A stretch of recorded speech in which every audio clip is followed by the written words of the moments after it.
Hey guys, what's up and welcome back to a brand new video. And today we're going to be talking about the 2020 presidential election based on the LeanTossup model. So I've already spared you all the time of filling it out, but this is the map. And I should actually rename this to Trump Pence and Biden Harris just to clarify. So this is the map, and again, I guarantee you that I'm going to get one to comment about this, but this is not my prediction, and I'm actually going to spend a good chunk of time criticizing the model for how inconsistent it is with a lot of its predictions, and generally comparing it to other models. So, yeah. So this is a prediction. As you can see, Texas, some of the more controversial calls are Texas and Georgia going blue, Florida as well. The 2nd District, Nebraska, North Carolina, and Arizona are the swing state calls. Also, Wisconsin is debatable. Pennsylvania is also debatable. Minnesota is somewhat debatable. So is Nevada. So, yeah, and then Trump, the only states that they really give him that I could see going the other way are Ohio and Iowa. So, yeah, that's the prediction. It is essentially a Biden landslide prediction. So we're going to go over it. And first, we're going to take a look at this is, it's actually not relevant.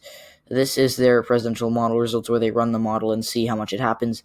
Out of every 100 times, so 95.7% of the time, Biden will win, 4% of the time, Trump will win, and 0.3% of the time, there will be a tie, God forbid. And then the average electoral vote count is 168 for Trump, so a little more than he has now, and 370 for Biden. The presidential popular vote count, as expected, Biden is ahead by 10 points, and I don't really believe that number, and I'm going to tell you why. So, the most recent Democratic landslide was in the year of 2008, and Barack Obama, he won the popular vote by, basically 7 points nationwide, a little more than that, but 7-point popular vote win, that resulted in this electoral map. Whoops, I don't want to go to Kansas. I just want to pull up the map of Wikipedia. So that's a landslide. Now, of course, Obama got 365 electoral votes, and LeanTossup is giving Biden, or Obama got 365 electoral votes. They're giving Biden 380, which is a bigger landslide, but still a very, very big win, nevertheless. So he won this by, give or take 7%. To be real, 7.2%, something like that. So, and they're putting Biden ahead by 10 in the popular vote. I don't believe that number. So now I'm going to take a look at the actual model and what it says is going to happen.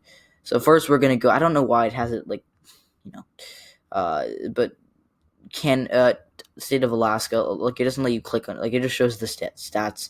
So the win percent chance for Donald Trump is 92%. His vote total, though, is a little lower, a lot lower, 52%. So, yeah. And tipping point, it just means reflecting the national popular vote average. So, if Barack Obama wins the popular vote by 7.2%, what state did he win by 7.2%? I think it might have been Iowa. Actually, no, I'm wrong. But, I wish it just gave me the tipping state or tipping point state. It wasn't Florida. Florida votes right out of the country. I think it might have been Ohio. Just somewhat similar to reflecting.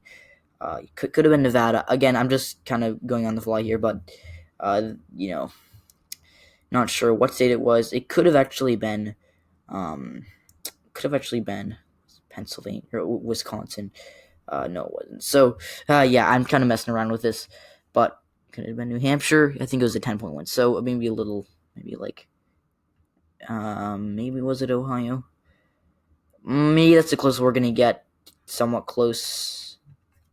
Guys, I'm sorry, I'm a little sidetracked here, but anyways, tipping point is essentially the state that reflects that votes right with the country. So their prediction for the tipping point, I believe, is Arizona, is 7.6%. Well, that's weird because okay, and then so Arizona or Pennsylvania has 33.7. Arizona, so it turns out is actually Pennsylvania would be the tipping point.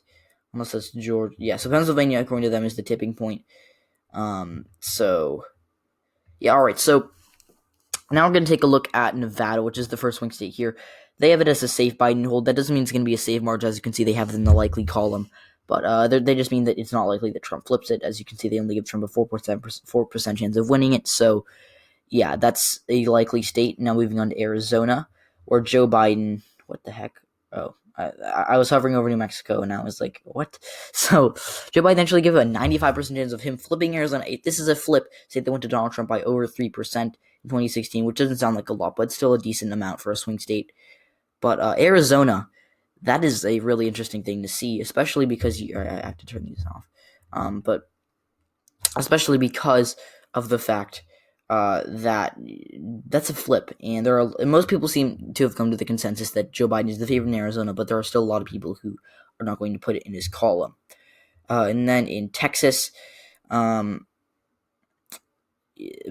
being up 3.2, and they gave Biden, ladies and gentlemen, a 75% chance of winning Texas. And I'm just going to say the facts here, and I'm going to go on a rant about this model. Biden is 70% chance of winning Georgia, a 67% chance of winning Florida, a 70% chance of winning North Carolina, a 96% chance of winning Pennsylvania, 99% chance of winning Michigan, 95% chance of winning Wisconsin, 99.2% chance of winning Minnesota, New Hampshire, 93% winning there. So that's interesting. But I actually want to go over to Ohio because I think that's the closest. It's either that. No, it's Ohio. So Biden has a 45% chance. Trump has a 55% chance. So you've essentially looked at the data here, and the data is very generous to Biden. Leaning towards Biden. We have a lot of states. In fact, all the lean states for Biden are flips, and so are the likely states, with the exception of Nevada, New Hampshire, and Maine at large. Which actually, no, I should put that in the lean column actually. So, yeah. So now we're going to talk about the substance of the model. So first of all, I think this is a wacky model for a couple of reasons. First of all, Texas. I mean, the best election we can compare this to is 2016, or actually we can go to 2018. We can do 2018 House elections. There, we saw let's just compare the state of let's say the state of Arizona in this case, which I actually don't have a big problem with them putting Arizona as blue, but giving Biden a 95% chance of winning it is a little. That's a little strange. So we're going to open that in a new tab. And Arizona, let's just... Oh, okay, that's weird. Open link in new tab. All right. Here we're going to go there. So Arizona, Arizona, the Democrats won the popular vote there. They won it, by basically 1.5%. That's great. But the national average here for the popular vote, let me go up, popular vote, is D plus 10. And they're putting Arizona as Biden. Why is it glitching like this? Okay. As Biden ahead by 7.6. So that's somewhat reflective of the national average. But here we saw the Democrats in a D plus, to be generous to the Republicans, 8.6% is the actual numbers. D plus 8.6% year, and Biden winning Arizona by 7.6.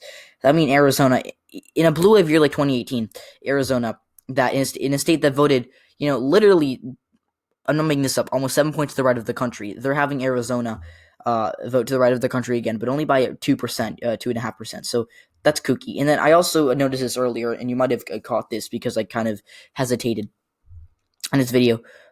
Florida, Biden having a 67% chance of winning it. Georgia, Biden having a 70% chance of winning that.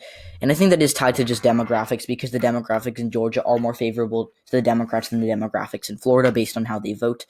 Black voters in Georgia tend to vote for Democrats, whereas there aren't a ton of black voters in Florida. And the Latinos in Florida have an interesting history of mostly voting for Republicans, although in 2008 they did go for the Democrats. There are signs this year that they could be going back to the Democrats after going against them in the past two elections. But again, I don't think they should be counting on that in order to win Florida. So, so Florida, Biden plus 2.1, and then Georgia, Biden plus 2.6. I don't think that's the case. The polls in Georgia have been, less favorable or per se to the Democratic Party than they have been in Florida. In Florida, the polling there has averaged out to the Democrats leading by Biden leading by 3, whereas in Georgia he's losing by 0.5%. So obviously both these states are close. I do believe that, but still not a good indicator of how things are going to go. And I think that this model doesn't really look at the facts. I think they're looking at raw demographics, which is an interesting indicator, certainly, but it's still not a great way to forecast an election, because you have to remember how these demographics vote. Hispanics in Florida vote differently from Hispanics in Texas. So, and speaking of Texas, they this is weird. They put it as a likely Biden pickup, and they put Florida or North Carolina, which I do believe will go blue. Texas, I don't think will be blue, as a lean Biden pickup. That to me that doesn't make any sense. I don't know how they don't really show how they forecast this. They don't, I don't know how they're coming up with this, but yeah. So, I don't expect, to be quite frank, I don't expect this to be a reality. If it does, I'll be surprised. I'll have to dig deeper into this model. Oh, here it is, how the U.S. model works. Okay, so, okay, so, the simulation. Okay, this is interesting. All right, so going back to the presidential electoral map, I do want to talk about the Rust Belt, because I haven't really been focusing on this, because for the most part I agree with their calls on the Rust Belt. I mean, I do think Ohio and Iowa will be red, and I do think that Michigan, Wisconsin, and Pennsylvania, as well as Minnesota, will go to Joe Biden. But, looking at the percentages, Minnesota, 99.2% chance for Biden winning there. I don't think that's realistic. I think Trump has essentially maybe an outside chance, maybe a 2 in 10 chance at winning Minnesota. Maybe a little less, maybe a little more. I'm not entirely sure. But this does not seem to accept that Trump has a chance here. They only give him a 0.8% chance of winning. And then in Wisconsin, Joe Biden has a 95.5% chance of winning there, even though Trump did win the state. Michigan, Biden, basically putting it as a lock for Biden. Again, this is another flip, or it would be a flip. Pennsylvania, which apparently is to them the tipping point state, there is a safe Biden pickup, meaning that he won't win it by a safe margin, just as a reminder, but he will win it by a likely, or that it's very likely, or that it's essentially a lock for him to win. So again, I disagree with this model on a lot of things, but I do think it's interesting to take a look at, because we have to factor all models into account. I do think this model is biased. I do want to review the Senate model, because it is, as left-leaning as the presidential model is. I'm not entirely sure how this. Again, I'll have to read. I'm not going to spend I'm not going to spend time during this video reading how the U.S. model works, because that's a waste of my time and your time. I'll do that on my own time. So, yeah. So essentially, that's it, guys. Please tell me which model you want to see next. I'll do the Senate model next, for sure. But this is another filler video. I'll have to do the Nevada prediction soon. I've been kind of slacking off on that, and I've been slacking off on a lot of things, guys. So, hey guys, thanks for watching this video. Be sure to like and subscribe, and I will see you all in the next one. Check out all the links in the description, guys, by the way. Bye.